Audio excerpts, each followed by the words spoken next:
Hey everyone, this is Miss Valentine, and you are watching the Indoor Air Pollution Notes for AP Environmental Science. So, we talked last week about the danger of fossil fuels in outdoor air. Today, we're going to talk about some of the ways that indoor air can be harmful to our health as well.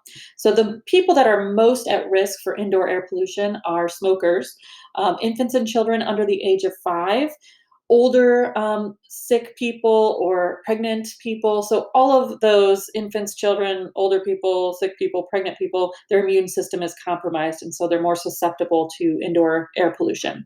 And then, of course, those with respiratory problems already or heart problems, cardiovascular issues. And then factory workers. That seems to be a place where a lot of people were exposed to indoor air pollution. And we've since tried to clean up factories, at least here in the United States, but there are many parts of the world where there is still a lot of indoor air pollution. There is an actual condition called sick building syndrome. So it's a condition when a person gets fatigue or headaches, dizziness, nausea, and flu-like symptoms due to poor indoor air quality. And there are a lot of possible things that can cause this. Generally, you're going to see it in older buildings that used materials that were once considered safe, but we have now realized that they are safe. Remember that it takes a lot of money to remodel a building. So a lot of these older buildings may still contain materials that are harmful. Cigarette smoke is the most preventable form of indoor air pollutant that you can take out of a building to make it healthier.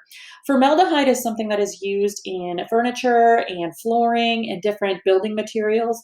And until recently, it was considered safe, but we have finally realized that it is carcinogenic and hazardous to our health. Asbestos is a material that was used for fireproofing, especially in buildings. So I think Westerville South has asbestos in it, or at least it does in the older sections.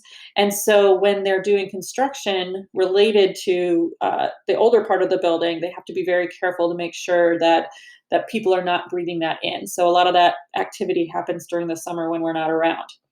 Radon 222 is a gas that occurs in basements, especially in areas that are built in granite bedrock. And we actually have radon as an issue here in this area because we do have bedrock that it releases that. So we'll talk a little bit more about how that works. Some of you might even have radon pipes at your house. Indoor air pollutants are spread through the building, through the ventilation systems. And then the ceiling fibers, in the case of our school, will also allow materials to come through as well. So, and the danger is a lot of times you can't even see these materials at all, with the exception of cigarette smoke. But all of these are hidden from us. And so these problems that they cause are not always tied to those materials. Here we are at our first pit stop. How is indoor air pollution different from the outdoor air pollution that we discussed last week? Pause the video while you answer the question. Cigarette smoke is one of the most preventable forms uh, of indoor air pollution, and fortunately, there have been a lot of laws that have come along to make it less marketed to children, to remove it from public locations, even outdoor locations. Cigarette smoke contains carbon monoxide, and it reacts with your red blood cells, as we discussed when we talked about fossil fuels last week. That carbon monoxide will decrease the ability of your blood to carry oxygen. And so you have a reduced oxygen level in your blood. It can impair your perception and thinking. It slows your reflexes. It can cause headaches, drowsiness, dizziness, and nausea. Now, some people become used to that and used to the effects of it, so it doesn't have those same effects right away that it used to, but they do have eventual respiratory issues, sensitivity. They can also get bronchitis, emphysema, and anemia. Anemia is a lack of iron in your blood, lack of oxygen in your blood. So all of those things are longer term conditions, which we talked about a little bit in chapter 17 when we discussed the human health hazards. Sometimes the exposure to these materials does not reveal itself in symptoms for several years or even 10 or 20 years after exposure. And then there's e-cigarettes. So this has been the new thing that teenagers especially have been getting hooked on, but people have been encouraged to use that because of their um, um, because they are considered healthier than regular cigarettes. And so I have a couple of videos here that I'd like you to take some notes on. The first one is from November 2016, and it was kind of the questions that we first had about e-cigarettes. And then I have a more updated version from September 2019 that we'll watch as well.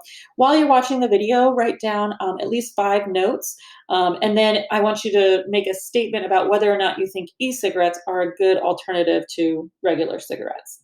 So let's go ahead and cue up the video.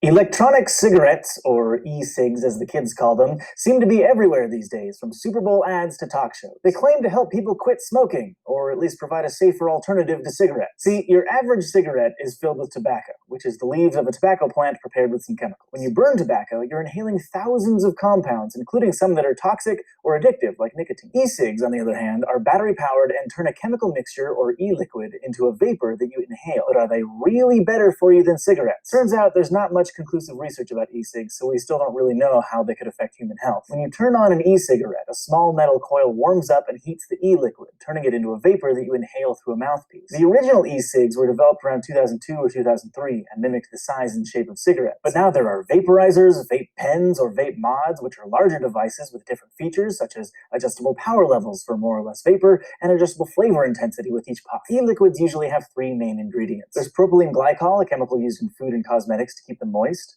artificial flavorings like menthol or bubblegum, and sometimes nicotine. Since e-cigs only vaporize a few ingredients, they're supposedly a safer alternative to smoking tobacco, which produces a lot of toxic chemicals. But the research is complicated. Most studies aren't conclusive, and sometimes they contradict each other. In the United States, the FDA didn't begin regulating e-cigs until this August, so there have been concerns about quality. For example, multiple studies from 2012 to 2016 found that tiny metal particles could break off from some heating coils when they get hot. Over time, inhaling those metal particles could damage someone's lungs. There were also concerns about the quality of e-liquids, like before they were regulated, nicotine was sometimes found in products that claimed to be nicotine-free. You might have even heard that e-liquids contain an ingredient in antifreeze called diethylene glycol, which is toxic to humans. That's actually a myth. In 2009, the FDA did study 2 companies' e-cigarette products and found this chemical in 1 e-liquid sample, but the findings haven't been replicated since, so it's likely that this sample was just contaminated from another source. Regardless, the new FDA regulations will monitor the quality of coils and e-liquids. The EU adopted similar safety requirements in 2014, and health organizations from other countries will probably follow suit. But we still don't know much about their long-term effects, because e-cigarettes haven't been around long enough for detailed studies. Take the e-liquid ingredient propylene glycol. Even though the FDA declares it's safe in food and cosmetics, we don't know what happens in the long term when you breathe it in. One 2015 study from the New England Journal of Medicine reported that heating propylene glycol could potentially produce formaldehyde-releasing agents, which are chemicals that can become formaldehyde as they break down. If you did dissections in high school biology, you might remember formaldehyde as the smelly chemical that preserves dead bodies. And extended exposure to formaldehyde vapor leads to an increased risk of cancer. And again, we don't know if the chemicals in e-cigarettes have the same health effects as exposure to pure formaldehyde. And we don't even know for sure that heating propylene glycol with e-cigarette coils creates these formaldehyde-releasing agents, because the study hasn't been repeated. One of the reasons it's so hard to study the health effects of e-cigs is because the research methods that scientists use to study cigarettes don't transfer that well. To understand the chemicals in cigarette smoke, for example, scientists can use machines that simulate how often a smoker takes a puff and how much smoke they inhale. But with customizable vape pens,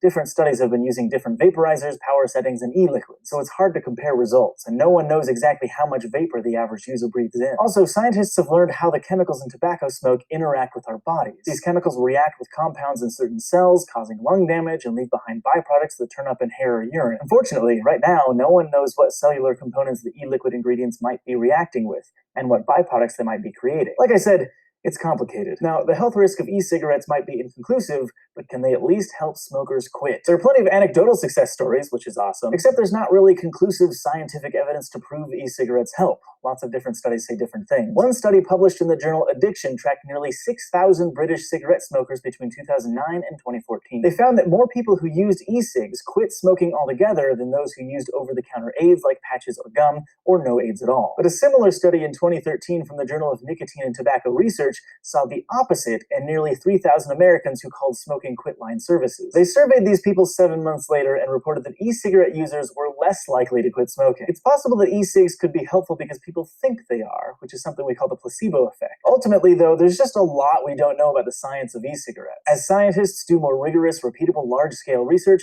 we're hoping to find some more answers. But right now, it's only safe to say that we really don't know how safe they are. Thanks for watching this episode of SciShow, brought to you by our patrons on Patreon. If you want to help us keep making videos like this, you can just go to patreon.com/SciShow. Speaking of needing more research, vaping. Ever since vaping became a thing, scientists have been trying to figure out how it compares with smoking in terms of health effects. Companies that make e-cigarettes like to claim that vaping is harmless or at least way safer than smoking, but what we're finding is that it doesn't cause the same problems that smoking does. It causes some problems of its own. And a paper published recently in the Journal of Clinical Investigation adds to this idea. They found that the presence of e-cigarette vapor altered lung immune cells in mice, making them more prone to infection. The researchers started by exposing the mice to traditional cigarette smoke, vapor from e-cigarettes both with and without nicotine, and then just also regular old air. The e-cigarette smoke didn't trigger the kind of inflammation and structural changes to the lungs that can lead to conditions like emphysema, stuff that is seen with traditional cigarette smoke, so yay. But when they looked at the lung tissues under the microscope, they saw something strange was happening. Specifically, immune cells called macrophages were getting overly fatty. These fats, called lipids, are important components of cells, and they play crucial roles in lung function and immunity. You see, your lungs are coated with the goo that helps trap foreign invaders while ensuring enough oxygen can get through. It works because it's composed of a special mix of lipids and proteins, and macrophages are responsible for ensuring the goo has the right lipids in it. If macrophages are accumulating lipids inside of them, that suggests there's something going wrong with the goo, and that could leave the lungs susceptible to infection. So the team ran another experiment. This time they exposed mice to e-cig vapor with nicotine, e-cig vapor without nicotine, or regular air for 3 months, and then they gave them a lethal dose of flu virus. And it didn't matter if the vapor had nicotine or not, the mice exposed to the vapors were significantly more likely to die. And when given sublethal doses, the mice exposed to e-cig vapors lost more weight, which the researchers interpreted as a weaker immune response. They also found increases of inflammatory markers in the lungs, so their conclusion seemed clear. Exposure to vaping impairs the lung's immune system, even if it doesn't contain nicotine. In mice, anyway. Though if something similar happens in people, it could help explain the recent rush of pneumonia cases in people who vape. You see, tests have found macrophages similarly laden with fats in patients' lungs, and that kind of connection between human cases and animal models is concerning. But it doesn't prove that vaping is directly responsible for people's lung infections. Also, it's not yet clear what it is in the vapor that causes these changes to lung immune cells. If we can pinpoint that, we might be able to make vaping products safer by switching up the ingredients. Still, studies seem to keep suggesting that vaping is harmful in its own unique way, which is why health regulatory agencies like the US FDA keep slamming companies for claiming their products are safe. And whether vaping is ultimately less risky than smoking, unfortunately, remains an open question. Thanks for watching this episode of SciShow News. All right, so you can see from those 2 videos that we still don't know a lot about e-cigarettes or vaping, and scientists are still studying to try and figure out what is going on and what chemicals are causing the damage that they are seeing. Formaldehyde is a common building material component. So they mentioned in the video before that formaldehyde is from the animals that you dissect in the lab. It's used to store dead bodies, and that was true, but it's also used to help keep wood products especially lasting longer, and fabrics. So things that come from plants, the formaldehyde will help keep those fresher longer. And we have found that formaldehyde exposure has caused cancer in lab rats. So it's assumed that in enough of a dose or enough exposure, it would cause cancer in us as well. It can also cause just general symptoms of dizziness, nausea, and headaches. So even if you aren't exposed for an incredibly long time, you could still experience some acute short-term symptoms. Asbestos is, again, used for fireproofing, or it was used for fireproofing. I think it was until 1989 is when they banned asbestos as a material to use. People who used to work in construction would get asbestos poisoning in their lungs because asbestos is fine when it's on a system, like if it's in your ceiling, if it's up there just by itself and it's not touched, it's not going to be dangerous. It's only when it's airborne. So when you start ripping out asbestos laced insulation, that's when it would get into your lungs. So you have to be very careful if you are tearing up insulation in an old building. So it has shard-like fibers, and those fibers can cause lung cancer and I can't say it, mesothelioma, which is cancer in the chest cavity. Here's a picture of some human lungs. The one on the left is a healthy human lung or a mostly healthy human lung. We are all exposed to even some air pollution outside, as we mentioned in the last notes. So you can see there are some darker spots on the lung. This is showing a lung that has damage from asbestos exposure. So you can see these little white spots that are likely tumors or locations where materials have been lodged in the lung, and then darker spots as well, just from the damage of that exposure. Here is a picture showing what mesothelioma looks like. So again, cancer around the lining within the lung cavity. So where your lungs actually sit, it's this lining that gets cancer. So you have a healthy lung, you don't have any of those tumors there. So between 1900 and 1984, it was sprayed on the ceilings and walls of schools, including ours, and other private and public buildings. It also was effective with soundproofing in addition to fireproofing, and then it can be used to insulate heaters and pipes, and even for decoration. So the ban was in 1984. I thought it was in 89. So the EPA banned asbestos in 1984. So since then, people who are doing any sort of remodeling in older buildings have to wear suits kind of like this to be able to remove the asbestos from the building. So in 1991, the appellate court overturned the 1989 EPA ban. So that is actually probably where I got the 1989 number. And Canada and the US are still producing products made of asbestos.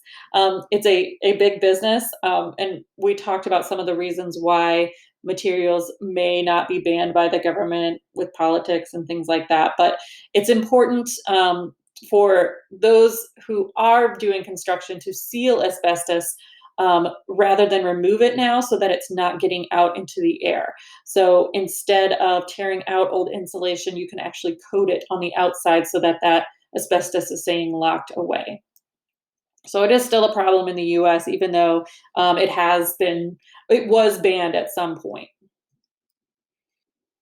In 1998, a chemist invented a foam sealant that would keep the asbestos trapped in wherever you have it installed, in the ceiling or in the walls. So it helps to make a non-toxic barrier between you and asbestos when it has been used as a fireproofing material. Here we are at our next pit stop. What indoor air concerns might you have when buying a new home or furniture?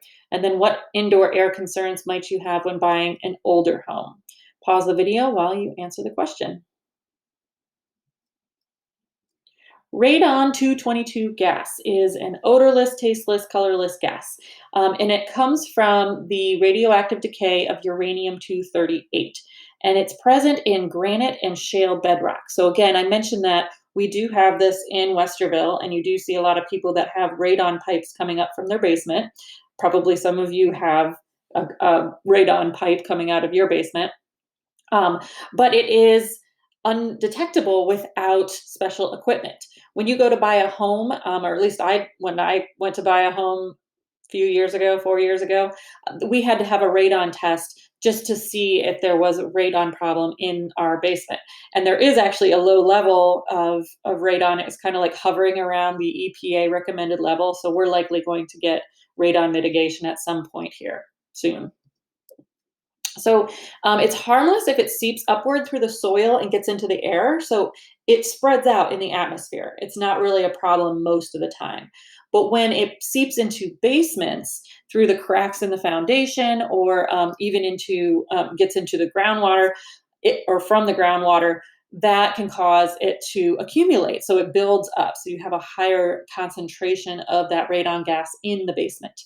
So it can cling to particles and become lodged in lung tissue. So just be aware of that if you have a basement in an area that has bedrock, limestone bedrock, or shale bedrock. I'm sorry, granite bedrock or shale bedrock. That you could have this radon gas in your basement, and it does cling to particles.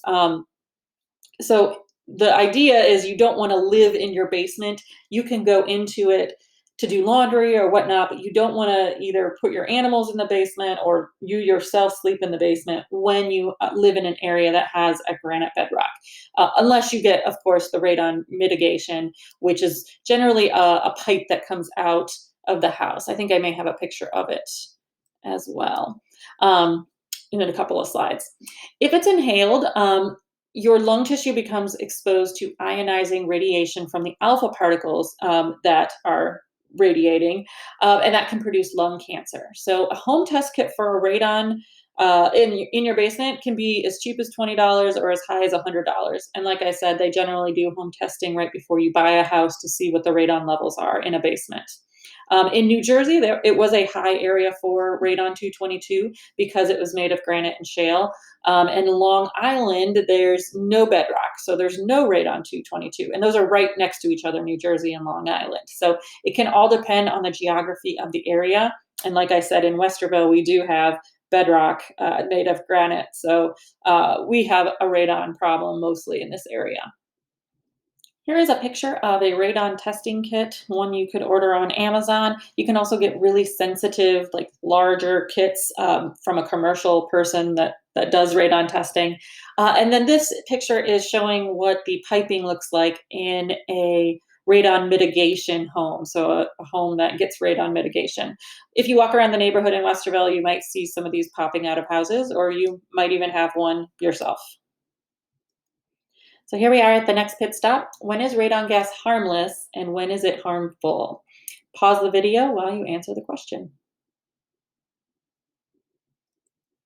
So how can we reduce indoor air pollution? Well, pretty much a lot of the hazards that we discussed can be prevented, or you can prevented from getting into our indoor air spaces. So just banning smoking and vaping in public places, that is an ongoing battle in some locations, some states. But smoking has pretty much been banned indoors most places. Vaping is the one that's kind of taking some time.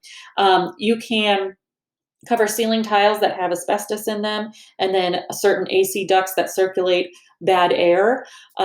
You can have stricter formaldehyde emission standards for furniture and building materials. We'll actually watch a video at the end of these notes that addresses that concern. And then if you do the radon mitigation that I mentioned before, or involve when you're building a new house or have new construction, if you actually build that into the home as you're building it, that will prevent radon from even becoming an issue at all. Office machines also need to be in well ventilated areas. Unfortunately, at South, our copy machines are in this tiny little room, and when you walk in, you're almost like blasted with these it's a weird fume. So the indoor air pollution in there is pretty potent. So it's actually not a bad thing that we're wearing masks this year for COVID. And then use less harmful substances and materials like paints, varnishes, and cleaners. So just knowing which chemicals can be more hazardous can prevent them from causing damage.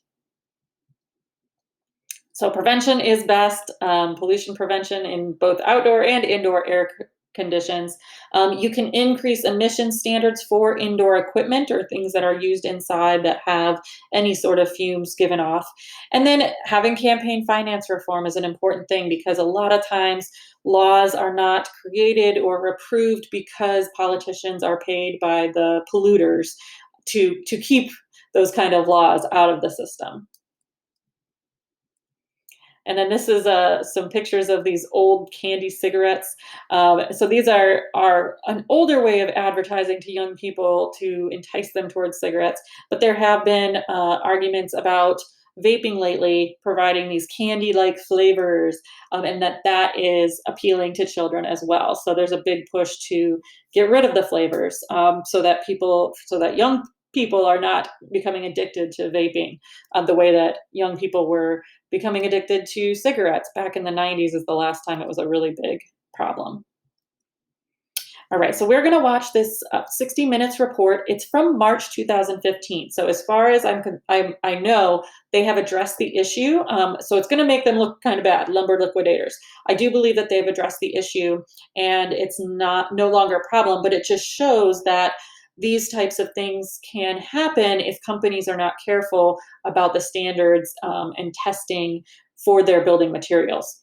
What you're going to do is take 10 notes on the video on your notes paper, and that will be instead of the 10-sentence summary that you normally do for the notes. So let's go ahead and watch it. Lumber Liquidators is the largest and fastest growing retailer of hardwood flooring in North America, with over 360 stores in 46 states and revenues of more than $1 billion a year. But hardwood isn't the only product they sell. More than 100 million square feet of the company's cheaper laminate flooring is installed in American homes every year. Lumber Liquidators is a U.S. company, but much of its laminate flooring is made in China, and as we discovered during our investigation, may fail to meet health and safety standards because it contains high levels of formaldehyde, a known cancer-causing chemical. Lumber Liquidators insists its Chinese-made laminate flooring is safe, but it doesn't appear that way based on what we learned from our own reporting and from the work of people like Denny Larson. You want the company to remove all the flooring? Every single board at their cost and replace it with clean flooring. How much is that going to cost? You know what? I don't care, because they're guilty of selling people product that could make them sick. These worried California homeowners who didn't want to be identified aren't waiting for Lumber Liquidators. They're ripping up their floors now, but many can't afford to replace the flooring on their own. They don't know what to do. They have flooring that they think is making them sick. Denny Larson, who's executive director of a nonprofit group called Global Community Monitor, teamed up with Richard Drury, a prominent environmental attorney, to test Lumber Liquidators' Chinese-made laminate flooring. Do you have any idea how much of this wood is in people's homes right now? We believe there are probably tens of thousands of households in California that have installed Lumber Liquidators Chinese laminate that may exceed the formaldehyde standards. Nationwide? Nationwide, it's probably hundreds of thousands. Drury and Larson bought more than 150 boxes of laminate flooring at stores around California and sent them to 3 certified labs for a series of tests. The results? While laminate flooring from Home Depot and Lowe's had acceptable levels of formaldehyde, as did Lumber Liquidators' American-made laminates, every single sample of Chinese-made laminate flooring from Lumber Liquidators failed to meet California formaldehyde emission standards, many by a large margin. The average level in Lumber Liquidators products that we found was over 6 to 7 times above the state standard for formaldehyde. And we found some that were close to 20 times above the level that's allowed to be sold. It sounds like a huge amount. It's a startling amount. It was so high, in fact, that one of our test labs thought their machine was broken. The lab itself It thought hit the upper limit of the radar gun, and they thought it was broken. It's not a safe level. It's a level that the US EPA calls polluted indoor conditions. Would you want that in your home? No. Dr. Philip Landrigan of New York's Mount Sinai Hospital specializes in environmental pediatrics and exposure to toxic chemicals.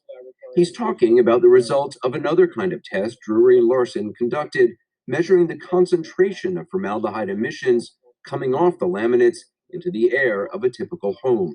I would say long-term exposure at that level would be risky because it would increase the risk for chronic respiratory irritation, change in a person's lung function, increased risk of asthma. It is not going to produce symptoms in everybody, but children will be the people most likely to show symptoms at that sort of level. Children are featured prominently in Lumber Liquidators ads. And the company likes to promote the donations of flooring they make to Habitat for Humanity, Ronald McDonald House Charities, schools, and community centers. Trust the people over 2 million families trust.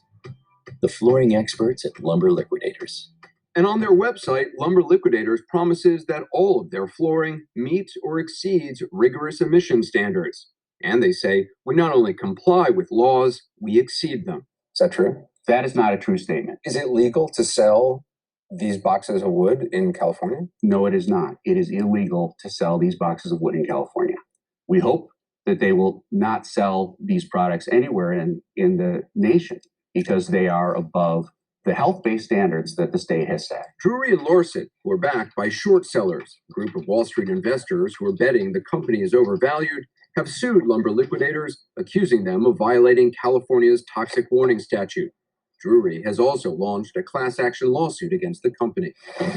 It is legal for flooring to contain formaldehyde.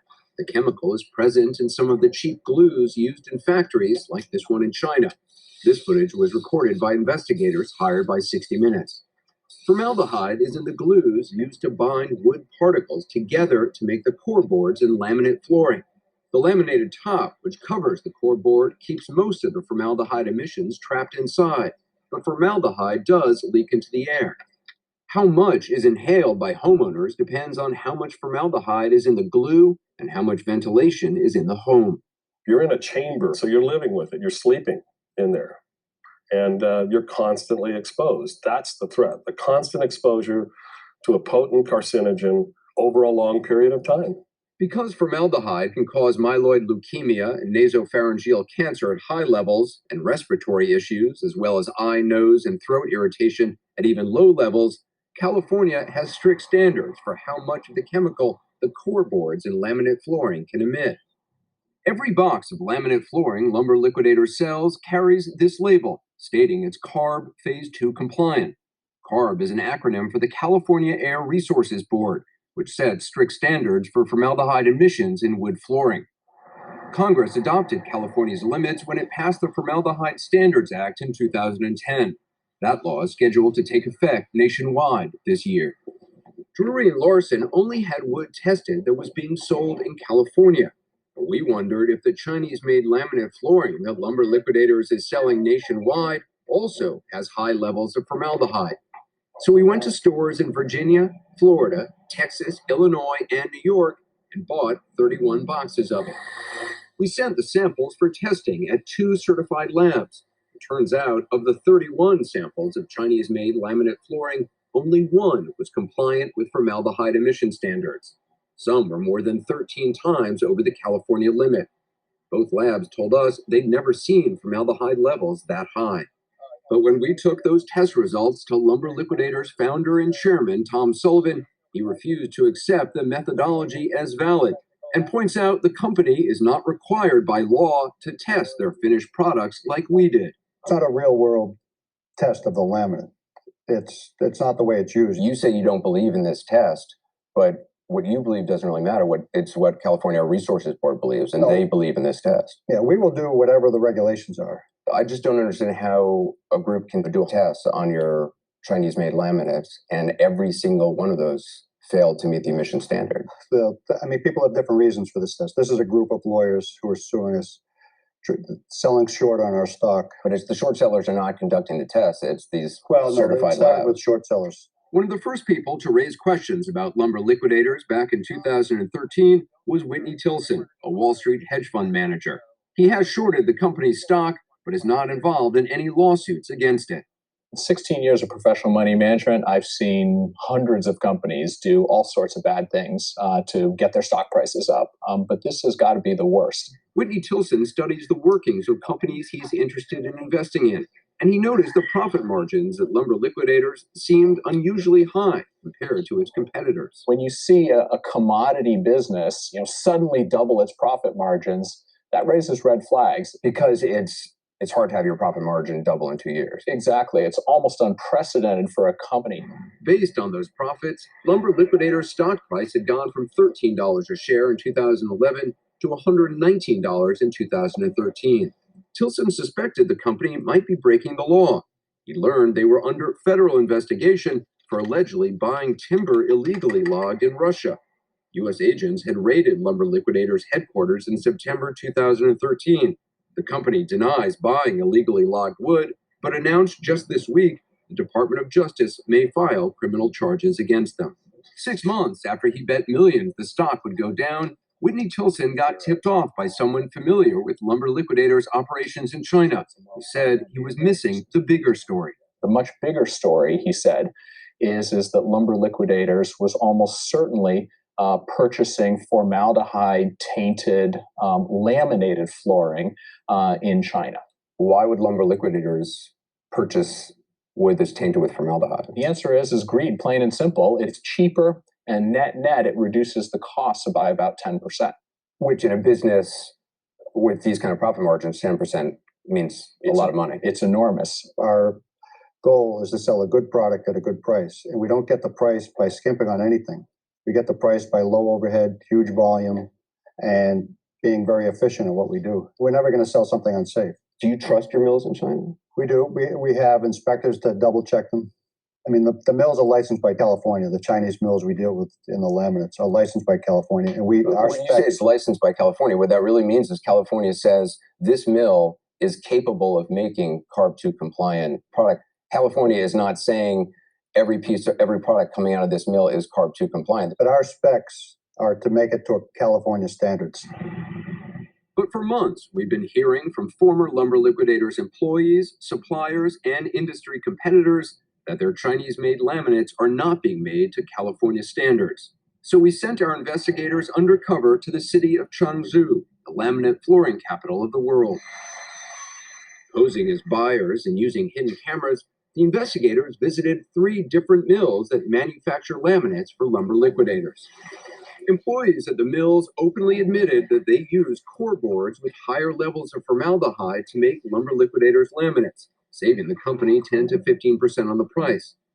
At all 3 mills, they also admitted falsely labeling the company's laminate flooring as CARB2, meaning it meets California formaldehyde emission standards and the new U.S. federal law. At this factory, the general manager told the investigators Lumber Liquidators is one of their biggest customers. This is the best seller for lumber. For lumber liquidators? Yeah. How long have you been selling this? From last year. So is this CARB2? CARB2 means it's compliant with California law.